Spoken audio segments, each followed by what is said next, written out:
Hey guys, it is Melissa and welcome back to my channel. If you are new here, my name is Melissa Ellen and I do true crime videos. My intention is to raise awareness on missing persons and unsolved cases, and that's what I do.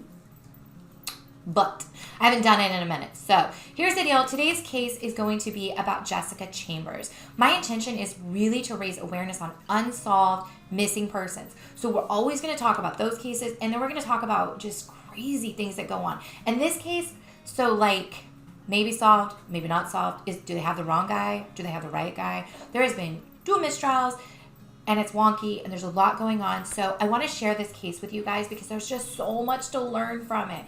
How social media affects cases, how they affect the town, how they affect the people involved. It's just there's a lot to unpack and a lot to talk about, and we're going to get into that. Thank you guys again so much for watching my video, and let's jump right into it. All right, so today's case we're going to be talking about Jessica Chambers, and I'm going to try and do this at the beginning of all of my videos. I'm going to try to remember, but there's a viewer discretion, obviously. My videos are not made for children, so we are going to be talking about some things, but I also feel that some people might want to be warned at the beginning of a video if they're not familiar with the case, what the potential triggers might be, because you might not want to watch that specific video. So today it's going to be talking about murder, rape, racism, being burned. So those kinds of things that if those trigger you, then now you know. Don't watch this video. Come back for the next one. Make sure you subscribe down below. If you want to. That made it sound like if you want to watch that, then whatever. But you're here, so you know what you're into. We're going to be talking about true crime.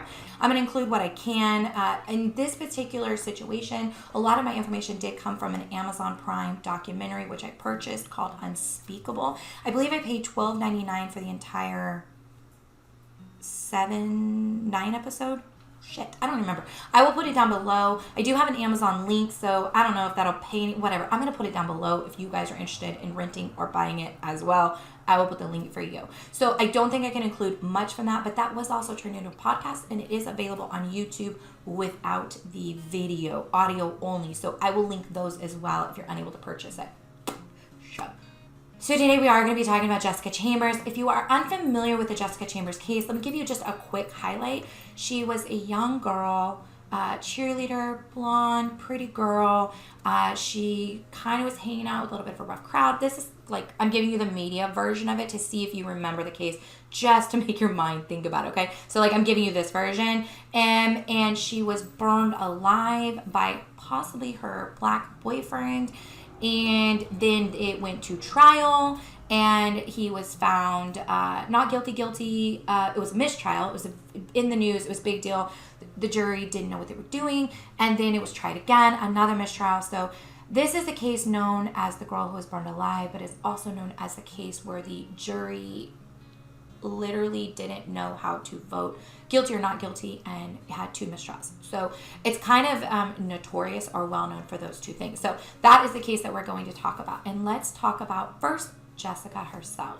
So Jessica was born in February of 1995 in Clarksdale, and her parents were Lisa and Ben Chambers. Later on in life, Lisa and Ben did get divorced, and Ben did remarry. So Jessica was born in Clarksdale. It's a very small city. I'm going to talk about the town and go over their demographics and everything in a little bit. When she was in her early high school, she was a cheerleader. She was a tiny little thing. So she was the flyer. That's the person who goes up in the stunts. And she seemed to be doing really well. But that was the beginning of high school. And then towards the end of high school and after, she kind of started to just be a little more of a partier. She started to run with a rougher crowd, but we are not talking, she was in Compton, which if in LA, that's supposedly it's a horrible gang neighborhood. So it's not like she was straight out in a gang running the streets with an AK. That's not at all what it was. It just seemed like she started to smoke pot. She was young, she was having fun, and she was they would hang out, they would drive around and smoke pot. They weren't this horrible, rough crowd of people that were just dealing drugs on the corner and, shooting people. That's not at all what it was. There were reports from her friend that she did start to sell marijuana.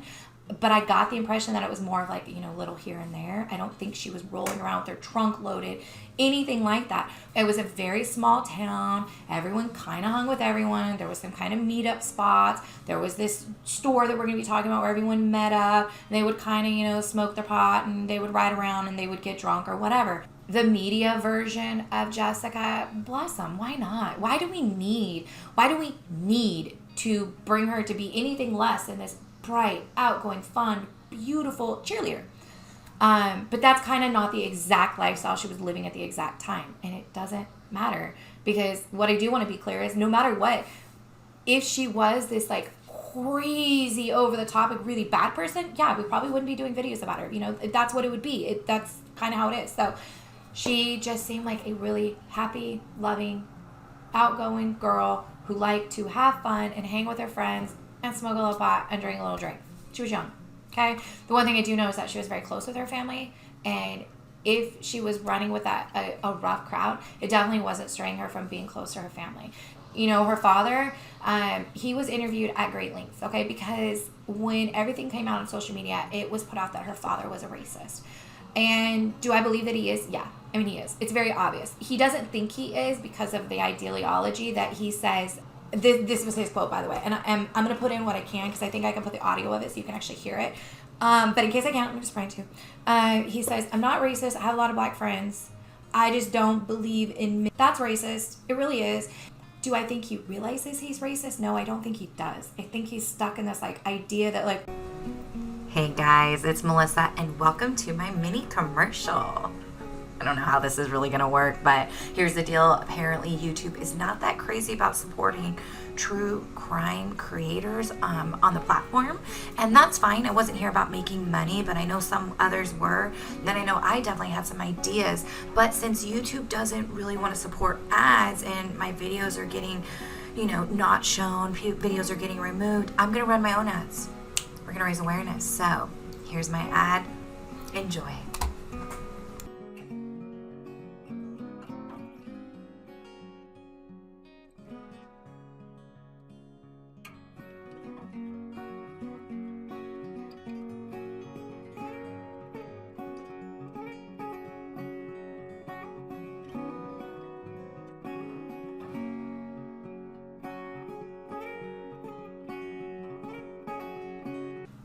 So her father, I just wanted to talk about him a little bit further because he took a lot of heat when this case came out. These Facebook groups are amazing at helping bring awareness, but there's a reason I don't run one.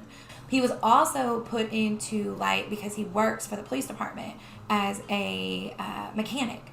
And he had a history of a drug charge. I think it was 8 years prior. He had served some time. So obviously her dad has some things, but if you had an issue with this man and you wanted to put him on blast for having drug charges and being racist and all of these things, that should have, been brought up prior. But instead, it's being brought up when his daughter's dead. And somehow they're trying to link it. It's okay, maybe his daughter was killed by old drug connections, but no. Nothing. Maybe it was he killed his daughter because she was dating. It was horrible, and it didn't fit anything. It didn't help, and it started to waste the police time because they knew that he wasn't a suspect. He wasn't involved, and they're spending all this time on this. And this happens a lot. You would not believe when you watch the documentary or listen to the podcast version of it, you hear so many stories about how many tips and people were calling the police and people got involved from other states, but there were people who they were contacting jobs, they were contacting schools, they were contacting, individuals, they were calling the police department and inundating them with, "Hey, did you think about this? Did you think about that?" Miley keeps opening the door behind me. So this is actually, I had to figure out re-recording, right? So this is actually the door into my living room, and I keep latching it, but Miley keeps kicking it open. Let me show you guys Miley real quick. Miley. For those of you that have asked how is Miley doing, because you guys got to see her when she was brand new. So she's about 8 months now. She is crazy. She is lovely. She is sweet. She sleeps a lot. We're not playing. Okay, so let me give you guys the background on Courtland, Mississippi. So this took place in Courtland, Mississippi, which is where Jessica and Her family were living at the time. Her mother and father, despite the divorce, only lived like a mile apart from each other, which, because small town, they were right there. They were very involved. So she went back and forth between both houses. And so in Courtland, Mississippi, I'm going to give you the information from Wikipedia, just a background on the demographics of the area. According to the 2000 census, there were 460 people. Everywhere I've seen said there were about 500 people who lived in the city. And there were only about 127 families. So obviously a lot of people knew a lot of people. So just looking at this, 60%, I think it was like 63% of the population was under the age of 24. And when you do the racial breakup, I think it was like 60% white, 65% white, and 35% African American. All right, so now let's talk about what happened on the night of December 6th of 1994 in Courtland, Mississippi. Police received a phone call that there was a car on fire. When paramedics, first responders, and everyone arrived, they were shocked as they were looking at the vehicle and figuring out the fire. Obviously, they have to take a second. Like, you know, they don't just run out with water. They kind of step back and they're looking. They're deciding, you know, where's the car burning from the inside, from the outside. Like, I kind of, when you watch this documentary, it's really, aside from the fact that this is sad, there's also, it's really cool because you learn some things about how fires burn. So they kind of take a moment and they kind of look at the fire and they kind of try to figure out and assess the situation, the best way to attack it. And so as this is happening, they realize, so on one side of the road is where the fire is of the car, and that's where they're kind of parked back and they're kind of looking, and they realize that there is a woman wearing just underwear, possibly a bra, walking towards them from across the road. I need you to speak up for me. Can you state your name for the record? Cole Haley. Mr. Haley, on December the 6th of 2014, were you a fireman in Panola County? Yes, sir, I was. What department were you with? Cortland Fire Department, Station 8. And at that time, were you the chief of Courtland Fire Department? Yes, I was. Now, did you receive another call to the area of Heron Road? Yes, sir. We received a call, and inside our fire department, it's a metal building, and our radios that don't pick up. A lot of times they'll kind of break in and out, the traffic will. So I told them to go ahead and get ready, and I stepped outside to make sure I got the whole traffic from the dispatch, and it was for a car fire on Heron Road. So at 8:12 p.m. you responded to a car fire? Yes, sir. I got back in the station, and like I said, they were dressed, and I told them to go ahead and brush truck 84, and I was just seconds behind them in engine 81. And what did you see? I saw Jessica standing in the road, and then of course I seen the car on fire out of the corner of my eye, and I immediately stepped out of the truck and raised the compartment, got a blanket out, and went to Jessica's aid. Let me ask you about it. Did you know Jessica Chambers? I knew her. We weren't, you know, friends or anything, but I knew her. When you first arrived on the scene, did you recognize this person? No, sir, I did not. What was this person wearing?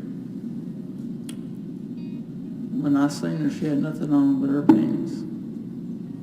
And what did you tell me you did? You got a blanket? I got out and I got a blanket, and she had her arms out and was coming towards me saying, "Help me, help me, help me." Nicole, I want you to describe for this jury what did she look like? What was the condition of Jessica Chambers? Her hair was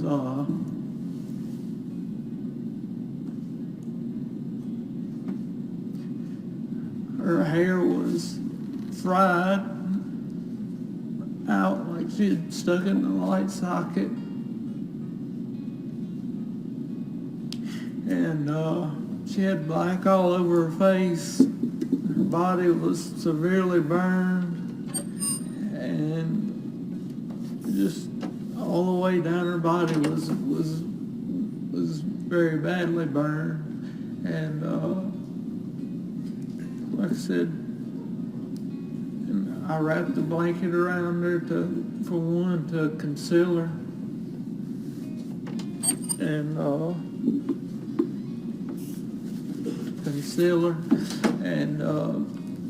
I always knew that, learned that, burn victims would be cold. And so that's why, I placed a blanket around her, and we proceeded to walk up the road. I was trying to get her to the front of the engine 81 to where the headlights were, where it'd be more light. And I'll link it too. It's traumatizing, and it literally, a lot of these first responders are not even with the fire department anymore. Like it affected their entire life. And this is where everything gets a little crazy, and it led to mistrials and everything. So as she comes up to them, her arms are out. It seems to be very clear that she was coherent and alert, and she was trying to speak and saying help. At some point in time, somebody asked her, "Who did this to you?" And the person says that it was very clear that she turned her head to them and said, "Eric did this." The first responders there on scene, I think all, probably not every single person that was there, but like the majority, like the main, like first responders that were working on her, all testified and made these statements that she said Eric. At some point she said Eric. Now it's very confusing because these reports are written, the way they're written is that she, although under severe stress and difficult breathing and speaking, and obviously she passed away 6 hours later, she was in bad shock and state. But they write the report, it made it seem like she was still in that initial, her body hadn't, everything was still probably superficial, so she was still able to speak and she was talking and obviously traumatized, but that she was clearly saying things like, "Eric did this to me." She was begging for help and, expressing that she couldn't breathe. And When you arrived on the scene, tell me what you saw. I pulled up on scene because of where I was. I went in my personal vehicle. I pulled up on scene.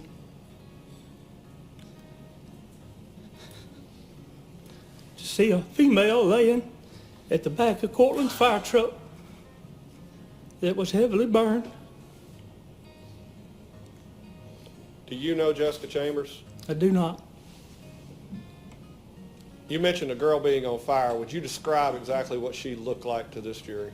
Well, she wasn't on fire, but she had been burned when I got there. She was sitting on a blanket, maybe a fireman's coat or vice versa. She was, hair was singed. It was soot all around her nose and her mouth. When I tried to speak to her, it was difficult. It appeared as though maybe her tongue was real thick. Her lips were constricted. There was red, splotchy places from where the blistering had occurred all over her body. Did you attempt to speak to her? I did. What type of information did you attempt to obtain? Tried to obtain who she was. And And how did she respond when you asked who she was? It took multiple attempts, but we got Jessica. We didn't start with Jessica. At one time, to me, it sounded like a Katrina, a Courtney. It was a very chaotic scene. There was a lot of noise. She wasn't speaking very loudly. At one point, even laid down beside her just to get close enough to her to try to hear some of the things, the questions. And, everything, some things she said was clearer than others. I'm going to ask you about the noise. What type of noise was it? You had the fire truck, 2 fire trucks, the diesel engines off 2 fire trucks, the firemen running around, talking to each other, people, additional responders coming in. It was just a madhouse there for some time. I've never actually made a fire scene, I'll tell you. What type of noise are we talking about with these fire engines? They're diesel engines. One's a 1-ton diesel pickup and the other's a a fire truck with a big diesel engine in it, And how close were they parked to Jessica Chambers? within feet. I mean, we were right at the back of the Courtland's pumper. As you talked to Jessica, did you know that something was wrong on that scene? To be honest with you, when I got there and saw her, and once we established who she was, I asked her, I said, I don't even know if I asked her what happened. I think I just asked her, who did this? And Or what happened, maybe that's what I asked. was she still speaking in the same manner you described before? Yes, she had the more questions we asked, she would start out strong and then it would get extremely breathy, very difficult to understand. Now, you did write a statement, and in your statement, you were able to obtain some information from her, is that correct? Yes. Tell me what you heard and how you heard it. Well, we got her name finally, and we then, when we asked, who did this, it took multiple attempts, but I did hear Eric did this to me. Eric set me on fire. That's what I heard. Hey guys, it is Melissa and I'm in editing and I cannot fix this next clip. I just can't. It's not working. And so I'm just going to make this a lot simpler than the rambling I did the other day. So what is really important to know is that in the initial reports that the firefighters and the first responders wrote, the thing is that they didn't really talk about whether or not they could clearly understand her or whether or not they could not. But what they did clearly write is that they wrote the name Eric. They capitalized it. They quoted it. They said that they got these statements from her. But the problem is that when it came time for trial, they were no longer as clear. And the question is, were they no longer as clear because the person on trial, his name is not Eric, and they're like, oh, I must be wrong, so I want to say what's going to help, who they think is responsible go to jail? Or is it that they genuinely at the scene are not sure what they thought any longer? They're not sure, wait, did I really hear, or was it one of those moments where somebody thought they heard, so I kind of thought maybe that's what I heard, like a game of telephone? And that's and the problem is that it's really unclear because everyone who testified just seemed so genuine and didn't seem like they were coming from any place of intentionally trying to do wrong. And obviously we see that it affected them so greatly. So that's the point I wanted to make sure I get across. And now we're going to move forward and I'm going to talk to you guys about what actually happened on that day. So December 6th of 2014, let's talk about that day. Court records do show that morning, maybe she did work that morning, but at some point in time, she ended up going to hang out with some friends. And she went and drove around and they were smoking and hanging out. But after that, she came home. Her mother says she saw her in the afternoon and that she ran to the store to get her mother a pack of cigarettes, came back, took a nap on the couch. She says around 5 or 5:30, she knows that Jessica's phone started to make a ringtone of some sort. She didn't know if it was a call or a text. She said that Jessica at that point got up with her phone and went into the bathroom. When she came out of the bathroom, she was now on the phone talking to someone. She told her mother that she was going to go get some food and that she would be back. Specifically, she said she was coming back and she was going to be cleaning her room. So her mother just expected her to be gone maybe quickly, maybe a couple hours, whatever Jessica was going to do, but she expected her back that evening. Now, let me give you the actual timeline from that morning so that you have kind of a backup. So in that morning, I believe it was around 10 a.m., Jessica is at the M&M liquor store and she is making a purchase. Right then, around that time, she gets a text message from a friend by the name of Quinton Tellis. Now, Quinton Tellis was the friend that she was hanging out with that morning. And that text message just says, I'm ready. Now, Quinton Tellis lived right across the street from the store. And it appears that Jessica then calls Quinton, and it appears they end up meeting up at that point. There is then a call or a text is made to her friend Keisha Myers, and it does appear that they end up picking up Keisha Myers and getting together. There's a whole timeline that I will put down below if you want to like see each individual text message that was sent, but that's the gist of what happens, and they all end up getting together. According to Keisha, she testified that they ended up driving around, smoking. In fact, it was just her and Keisha. So Keisha and Jessica were the only two that were smoking marijuana, and Quinton was in the back hanging out with them. At this time, but there was a guy, a boyfriend, that was in jail or prison at the time. In fact, it came up that maybe he put a hit on her for talking to another guy, but it doesn't, I don't get that. Like, it doesn't, there wasn't like this big jealousy thing. She was hanging out with Quinton, and she had been hanging out with him for a couple of weeks. We don't know how far the relationship went.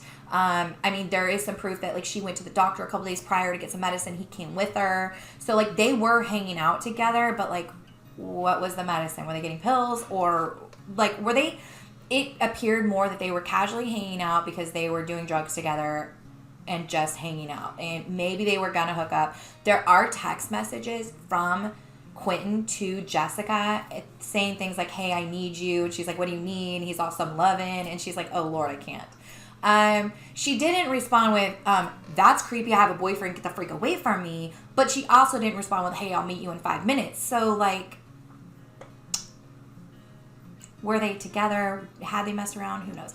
According to Quinton, they had. Now, according to those cell phone records, that text message that she received that woke her up was from Tellis, and it did come in at 4:23 p.m. As they got closer to 5 p.m., this is when there were plans for Jessica and Keisha to meet up again, and Quinton. So Jessica is texting Quinton, and she's like, hey, I can't get a hold of Keisha, but I'll meet up with you to get some food, but you're going to have to pay for it. Now, Quinton did have a girlfriend. So during this time, he's also having this conversation with his girlfriend who lives in another city, who's trying to get some money from him so that he can come and visit. Like, they're trying to coordinate a visit.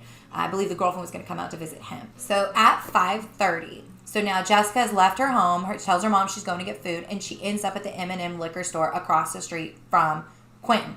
She ends up calling Quinton. There's phone records of this, and he's calling her, and they're coordinating for her to come and pick him up. There are records at the M&M liquor store, so you can actually see what you see, and I'm going to put it up for you guys. What you see is you see Jessica pull up. She gets out of her car. She's walking towards the front door of the liquor store. She bends down. She picks up a penny. At some point in time, you see her turn around and look. She ends up going inside, making a purchase. She comes back out. She's on the phone. She ends up picking up Quinton, and they end up going to get food. So at 6:30, she's still trying to get a hold of her friend Keisha. In that time, they had made a drive out to Batesville to get food and a drive back. So around 6:30, they're back in Courtland together in the same car. They're together. According to Quinton, eventually, according to the prosecution's evidence of cell phone records, they say for sure that their cell phones were together. So at 6:30, she's still trying to get a hold of her friend Keisha, but she's back in Courtland with Quinton. They go to Quinton's house. Apparently, according to Quinton, they had sex at some point in time behind his mother's house. Prosecution says that it happened that night. Okay? At 6:48, Jessica does make a phone call. Okay? So at 6:48, she is supposedly parked behind Quinton's home. She calls her mother. Her mother says that there was like no background, no music, no nothing. She heard nothing. She said normally when she talked to her daughter, the radio would be on or people would be in the background, but like it was completely silent. She heard nothing. She thought that meant that she was with someone. Who knows? But she knows that it was completely silent in the car when she talked to her. And that was the last phone call that Jessica made or spoke to anybody. According to prosecution, Tellis did later confirm that yes, they were together during that phone call. At 7:10 p.m., there is a vehicle seen leaving Quinton's home. So to preface this, that camera that we're getting all these videos from is at the M&M liquor store.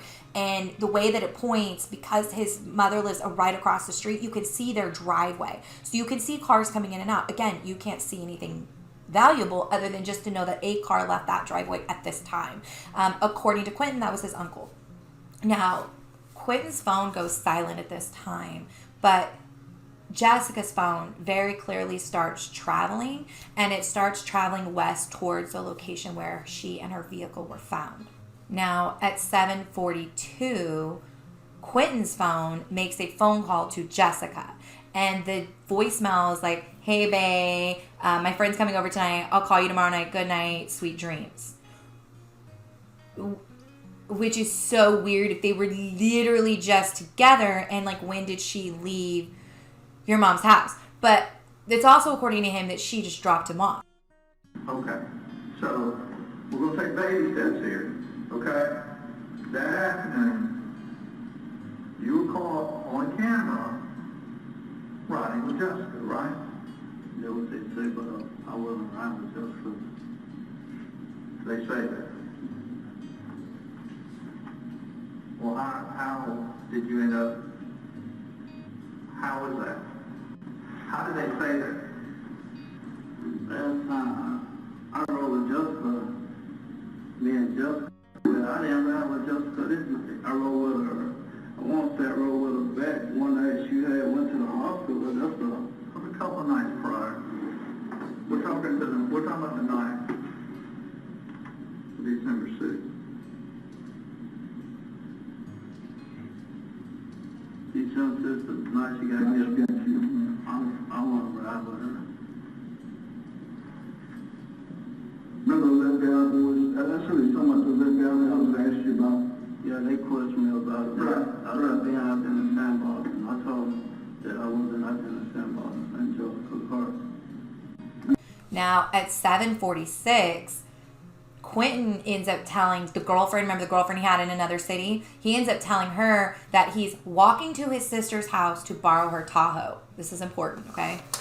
What investigators believe is that there was actually, because remember, we're dealing with kind of a small town, right? So where Jessica's car was found burning, there's actually a cut through the woods to get to Quinton's sister's house. So what they believe happened is that they were there, okay? They believe that at that time when, at 7:30, when Jessica's phone started traveling, they had a sexual encounter of some sort, and something happened. They believe that Quinton ended up strangling her to death. They believe that he thought he killed her, and that's why they drove to that area. They believe he parked the car there, thinking she was dead, ran back to his sister's house, grabbed her Tahoe, drove over to the mother's house really quick, grabbed the can of gas, drove back to where Jessica had been left at the car and lit the car on fire, and then drove back.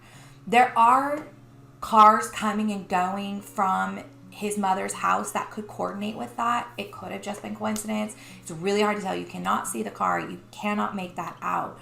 Now, what is important to know is that at 8 p.m., so in this 30-minute time frame, there is enough time for this all to have happened. It would have been very quick. And there is a possibility that he got a ride back to the sister's house to make it faster. But like, this is possible because of the area. Now, if he had done it all on foot, no. But if he got the sister's car, if he ran, if he got a ride, like, it's all possible. And it kind of seems like it could have happened. Now, at 7:52 was when the vehicle was last seen leaving Quinton's driveway, and at 8 p.m., a vehicle matching that description of his sister's Tahoe is seen speeding towards Batesville. At 8:04 is exactly when Jessica's phone stopped working, and they believe that was because of the fire in the vehicle. It got too hot and it did shut off. A call was made to 911 at 8:07, and they arrived on scene at 8:09. Now, at almost 8:30, that is when Quinton made a purchase in Batesville. Now, they believe, remember, he was having the conversation with the girlfriend about getting her money so she could come visit. So that's what he was doing. He went to Batesville to get the money or send the money or something like that. They believe that what he did was, after the murder, quickly ran to Batesville to establish an alibi. No, I was in Batesville. It takes like 30 minutes to get there. I wouldn't have had time, but he did have time to do this. So he ran to Batesville. He's in a totally new outfit. We know he's in a new outfit because there's all these different security cameras happening at the M&M liquor store. So we know that he's changing clothes. We know that things are happening. And so it is completely possible that he was involved in this murder. Hey guys, it's Melissa, and welcome to my mini commercial. I don't know how this is really gonna work, but here's the deal. Apparently YouTube is not that crazy about supporting true crime creators on the platform, and that's fine. I wasn't here about making money, but I know some others were. Then I know I definitely had some ideas, but since YouTube doesn't really want to support ads and my videos are getting, not shown, videos are getting removed, I'm gonna run my own ads. We're gonna raise awareness. So here's my ad. Enjoy.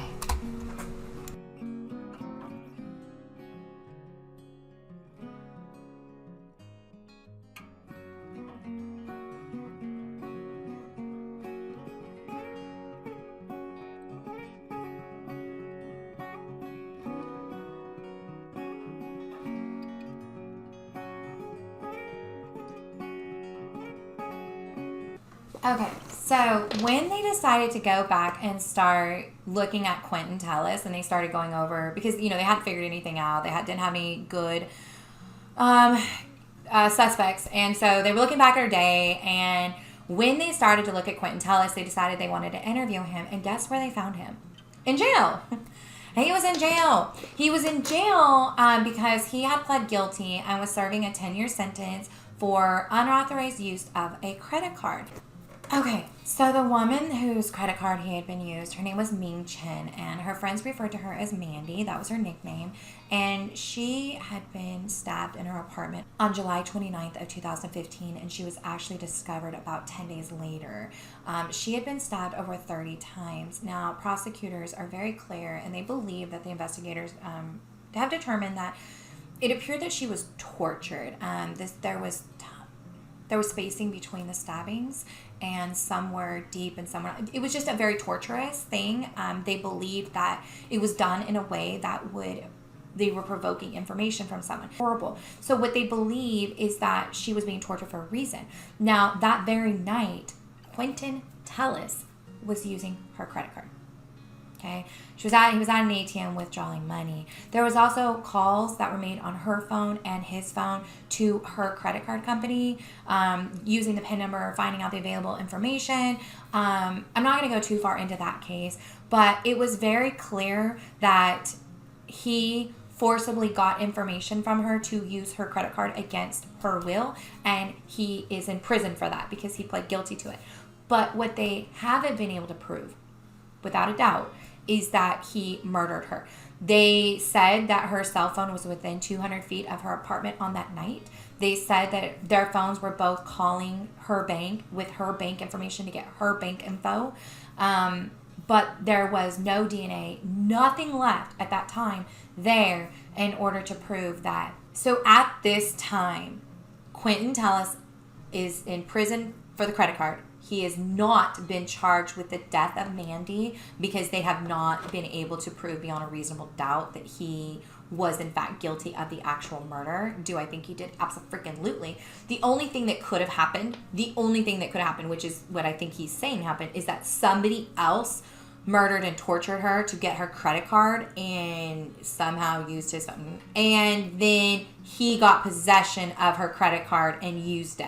So, like, he got it on the streets, which could be totally possible. But if his cell phone wasn't right at her apartment and if his phone hadn't been dialing her bank, then yeah, possible. And if he said, yeah, no, I bought it from, Johnny so-and-so on the corner. So before we get to why Quinton Tellis ended up being arrested and charged with this murder, let's talk about the Derrick situation. So this is like the worst nightmare, right? Let's say something happens to you and the police show up on scene and you are able to get them the name of who did this to you, and then unfortunately you pass away and you're not able to speak again.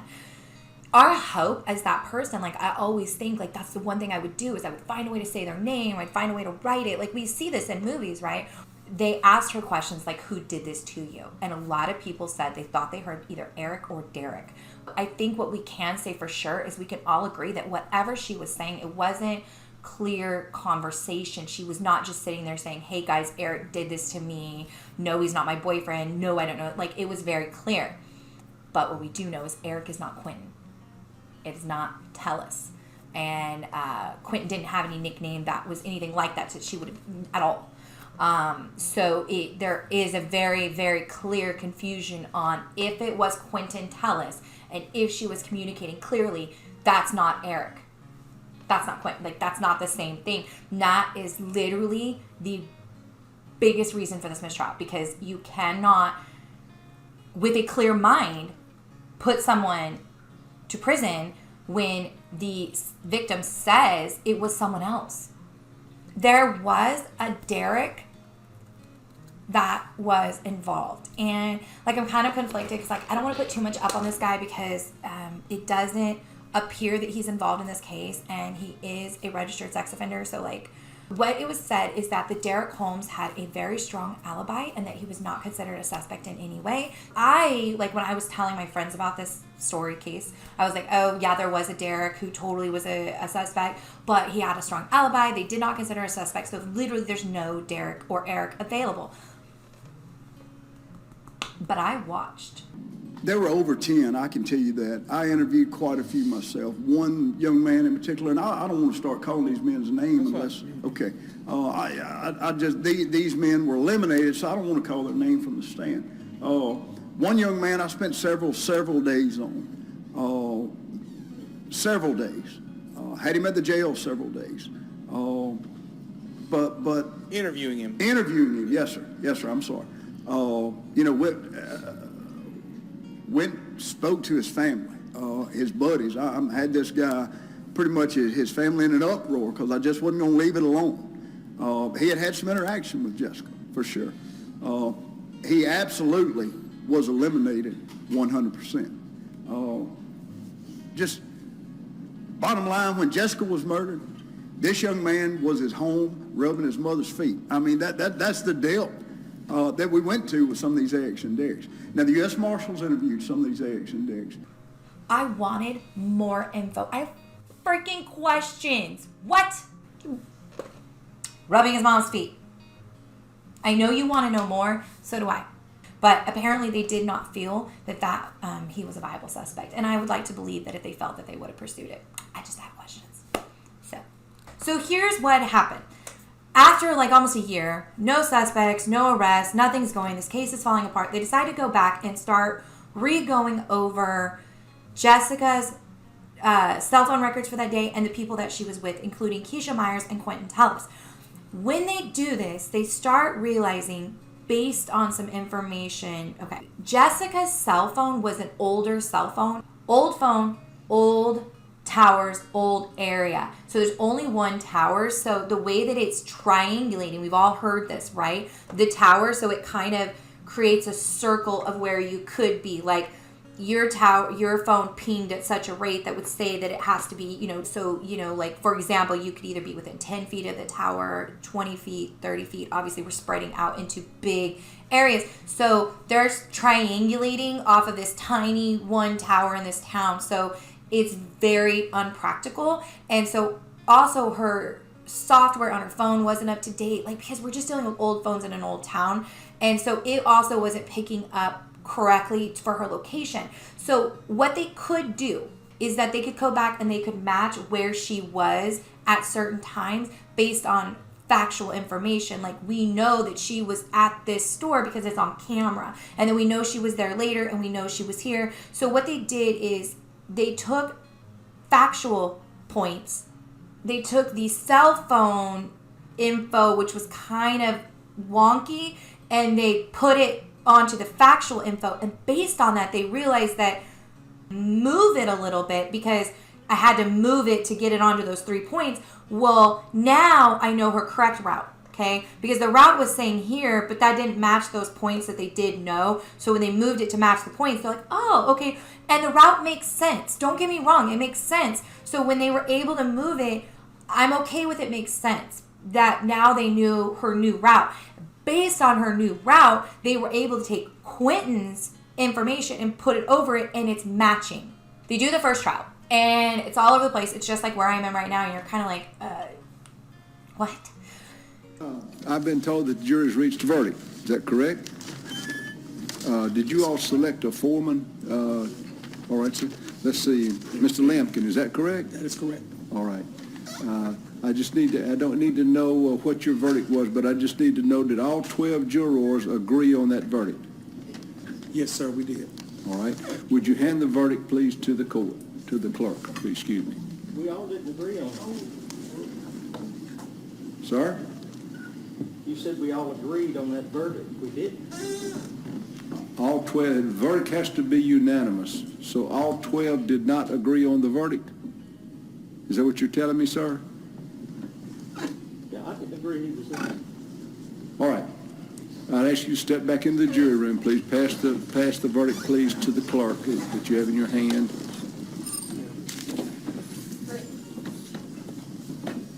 Give them the jury instruction back. The jury comes in and the judge asks them very clearly, did you agree? Once again, I've been informed that the jury has reached a verdict. Is that correct? Yes, sir. And I need to ask you if that verdict represents the considered judgment of all 12 jurors. In other words, is it unanimous? Yes, Your Honor. We, the jury, find the defendant, Quinton Tellis, not guilty of capital murder. Right. Any request of counsel? Yes, sir. Request the jury be polled. All right. I need to know this, thank you. It's been requested that the jury be polled. In other words, I'm going to start down here. I'm going to ask each one of you if that is your verdict. You just need to tell me yes or no, okay? All right. Ms. Martin? Not guilty. Is that a yes? Yes. All right. Ms. Madison? Not guilty. McGee? Guilty. I mean, I'm sorry. Mr. Lampkin? Guilty. Mr. Johnson? Jackson. Jackson? I'm sorry, it says Johnson. All right, Mr. Johnson. All right, thank you. Ms. Felder? Yes. All right. Ms. Goss? Ms. Boyd? Is that a yes, ma'am? All right. Mr. Jones? Guilty. Mr. Coleman? Guilty. Mr. McKinley? Guilty. Mr. Bullock? Ms. Bullock, excuse me. All right. I'm way misunderstanding here. I can't, I was having trouble hearing. All right. You may approach. It's very important we understand what your response is. And so I'm going to ask you to speak loudly so that I can hear you.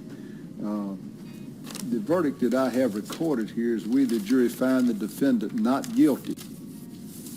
So I'm going to ask you, Ms. Gauze, is not guilty your verdict? Yes. Yes. Boyd. Are you asking? I'm asking you if you voted not guilty. I voted guilty. You voted guilty. All right. Mr. Jones. I voted guilty. All right. Mr. Coleman. I voted guilty.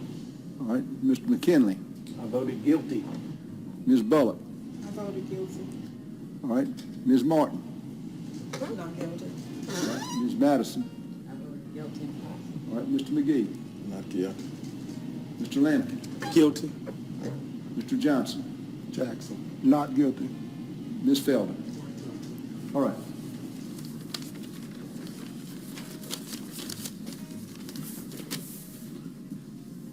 May I see the jury instructions, please?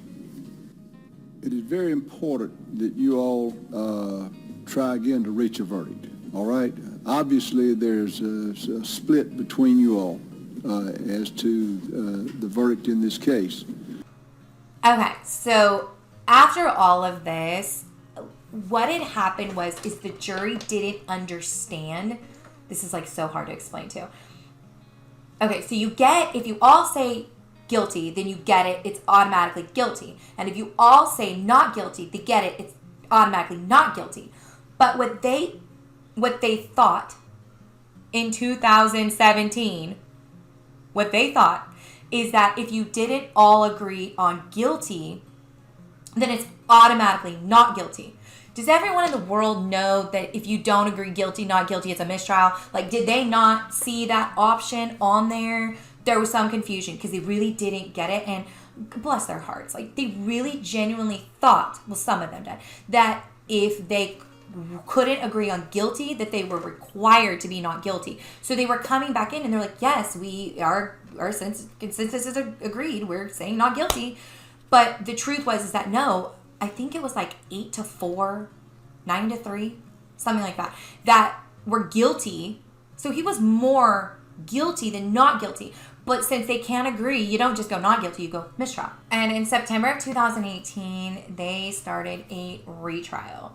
Now, in the retrial, things were presented pretty much the same. The prosecution went with the same strategy they had before. The prosecution, John Champion, he presented, the text messages, which I've only seen one. And the text message was like, hey, I need you. I need some loving. And she's like, oh, Lord, I can't.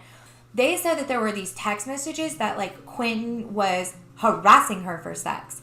And I just got more of the impression that he was, like, trying, like, hitting on her, which all this could be bad. Don't get me wrong. Like, I'm going to tell you some things about this man in a second. You're literally, like, I'm not voting for him. I'm unimpressed with the presentation of the trial, and this is why we ended up with a second mistrial. I think his bail right now is $300,000. Like, they're losing their chances. They didn't try him in 2019. Are they going to try him in 2020? I don't know. We'll see. The prosecution leaned hard on the medical examiner saying that based on the damage to her esophagus and to her tongue and mouth, that she would not have at all even been able to clearly speak whatsoever. And I think that kind of hurt them at first, because you have witnesses that wrote, first responders that wrote very clear statements that she was speaking sentences, not like long sentences, but she was like, Eric did it.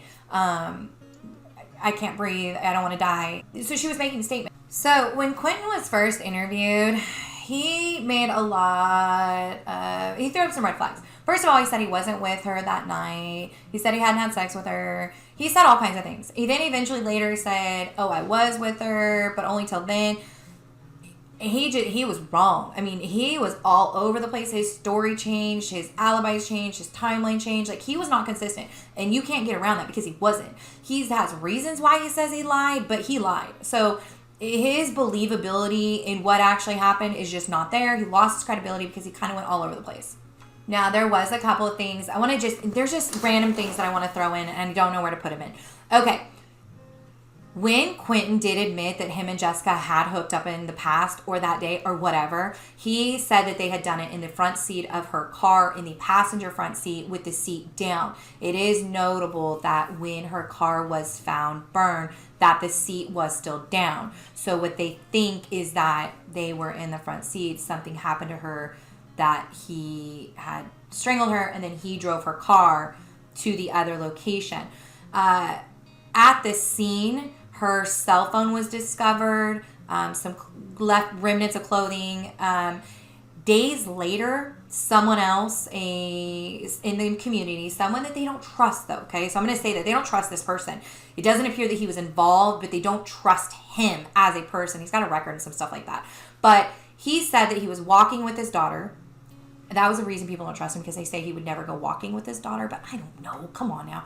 That he was walking with his daughter and that he saw something shiny on the road and that he had picked it up and realized that it was some keys and he had handed it to his daughter, or he had thrown them at the bottom. But apparently he then went home and called the police department because there was a keychain on there that he knew belonged to Jessica's dad's old company. So he recognized the name on there, knew that that was from Jessica's dad's company, and knew that that was probably related to Jessica. So he did call. Again, we're in a small town, so he finds something and he's like, oh, this is related to this, what happened.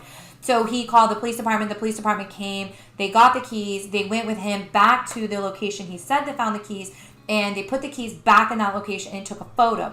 That made them look bad, because this is the problem with the internet. They read into everything. They're like, oh, they put the keys there and took a photo. They're trying to make it look like they found them there. No, they said that the guy found them. They said they took them back. They said them. They were just trying to put them in an area so that they could take a photo to give an idea of a location that the keys were thrown in. No, they cannot say 100% sure that that was the exact location, because, of course, the guy, he was like, is it that dirt stump or that dirt stump? I don't know. So, I don't know. This is why this is a big deal, because the keys. How am I even going to explain this? I'm going to try and put these clips in if I can put them in, okay? This editing is going to be a nightmare. the prosecution's expert DNA witness says that she found what could be part of Quinton's DNA in the keys. Again, it doesn't even matter because we know that Quinton was in her car that day. It means nothing. We know that he said that he had driven her car before. He didn't admit that at first, but then he did. And we know that, you know, he says he had sex with her. So, like, none of that is really going to matter. And it was, like, this big ordeal to, like, they took the picture of the keys there, and they took this. At the end of the day, guys, it doesn't matter. He was in her car that day. You cannot, literally, that's not good evidence. So, again, I'm not saying that I don't believe that Quinton Tellis is guilty. I'm just saying I am so unimpressed with the presentation of this trial. And I started watching trials. It's kind of another thing that's been distracting me. So I've been watching trials because it is really intriguing to see that the information that the jury gets is not what we as the public get. And we know that the jury isn't supposed to have public's opinions, and they don't want to be, but damn, the info that they're getting in the trial, it's no wonder that after the fact they go, I would have never gone that way if I had known this, and this. At this point, this case is still pending. I saw something that in November, so 2 months ago, his bond was released to $300,000, so that when he is done with his prison time for the credit card, he could potentially bail out on this case. So I hope that they spend more time on the cell phone records, doing a better job at presenting that information. I hope that they do a better job at presenting the DNA information to show that why that's important. Why would it even matter? Because if it's only a fact of like, yeah, so his DNA are on her keys that were found in a field, it's just stop, don't present it, because you just make it look bad because, yeah, he was in her car. We already know that. There's just a lot of things out there that need to be addressed in the third trial, and it needs to happen because I truly believe this man's guilty. And I would love to know what you guys think. And if I'm wrong, I'm sorry. I truly am. I mean no harm. At the end of the day, this is to raise awareness for the justification of 2 women, okay? These families need resolution. There is 2 unsolved women's murders that need to be answered for, and it needs to be less about the social media aspect and more about justice. So, but at the end of the day, I just want to give you guys the information. I want to give you all the resources, so if you want to dig in further, that you can do that. So I appreciate you guys from the bottom of my heart. At the end of every video, I say the same thing: hug your babies and hug your loves. Life is literally precious. Enjoy every minute of every day. And be better, do better, enjoy life, ask questions, and just enjoy every minute of every day. So I love you guys.